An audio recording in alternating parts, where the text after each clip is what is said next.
Madame Sacoche habite dans une drôle de maison. Il y a des livres partout. Dans sa cuisine, son entrée, sa salle de bain, son grenier, son salon et même dans sa chambre. Incroyable mais vrai, Madame Sacoche dort sur un lit de livres. Madame Sacoche lit tout le temps. Elle lit le matin lorsqu'elle se réveille en mangeant ses tartines ou sa soupe, en buvant son lait au chocolat, en passant l'aspirateur. Quand elle a le nez dans un livre, elle oublie tout le reste. Parfois, elle pleure quand l'histoire est triste, ou bien elle rit aux éclats quand les personnages font des folies. Elle se pose aussi plein de questions qui n'ont pas toutes des réponses. Parfois, elle rencontre un mot qu'elle ne connaît pas ou une phrase qui la fait rêver. Comme Madame Sacoche ne veut pas oublier les histoires qu'elle aime, elle les range dans une sacoche. Elle a plein de sacoches à histoire, au moins 12. C'est d'ailleurs pour ça qu'on l'appelle Madame Sacoche. Qu'est-ce qu'elle fait avec toutes ces sacoches? Elle les empile dans sa petite auto rouge et elle part sur les chemins. Elle raconte ses histoires partout, partout. Dans les salons du livre, dans les émissions de télé et de radio sur les livres, dans les festivals du livre, mais surtout dans les écoles. Dès qu'elle arrive devant une école, Madame Sacoche sort tout ce qu'il y a dans sa petite auto rouge.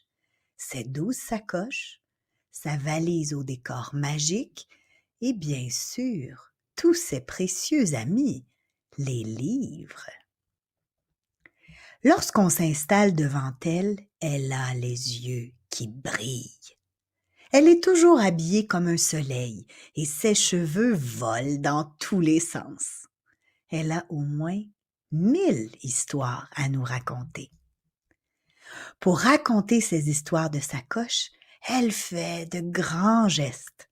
Elle invente tout un cinéma dans sa tête et elle nous emporte avec elle. Elle nous répète souvent que ceux qui savent rêver ne sont jamais seuls. Quelquefois, ces histoires sont tristes. D'autres jours, elles nous font rire ou encore réfléchir. Mais toujours, elles font pétiller nos yeux. Avec elles, on voyage partout, dans le passé, dans l'avenir et même dans des mondes qui n'existent pas. Madame Sacoche est championne pour développer notre imagination. Elle nous fait redécouvrir des choses qu'on voit tous les jours. Grâce à elle, on apprend à les voir autrement. Elle ouvre toutes grandes nos oreilles et notre esprit. C'est comme si elle faisait de la magie, Madame Sacoche. Elle nous fait aussi rencontrer des gens invisibles, ceux qui, mot après mot, ont inventé les histoires qu'elle nous raconte, ceux qui, avec leurs couleurs et leurs pinceaux, ont transformé les mots en images. On ne les rencontrera peut-être jamais, ces inconnus, mais ils feront partie de nos amis. Lorsque la cloche de l'école sonne, la magie s'arrête. Tout le monde proteste. Avant qu'elle sorte, on entoure Madame Sacoche de nos bras. « Ne t'en vas pas! Tu as encore tant d'histoires à nous raconter, tant de sacoches que tu n'as pas ouvertes! » Madame Sacoche promet qu'elle reviendra. Elle revient toujours lorsqu'on le lui demande. Elle remballe son décor, ses 12 sacoches. Elle saute dans sa petite auto rouge. Elle est toute contente d'avoir encore une fois semé des sourires autour d'elle.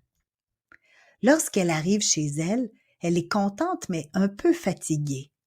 Elle mange une tartine, boit son lait au chocolat, se fait couler un bain et puis elle va se coucher sur son lit plein d'histoires pour découvrir de nouveaux rêves. Quand Madame Sacoche se lève le lendemain matin, elle est en pleine forme. Elle est toujours prête à aller semer ses histoires partout, partout.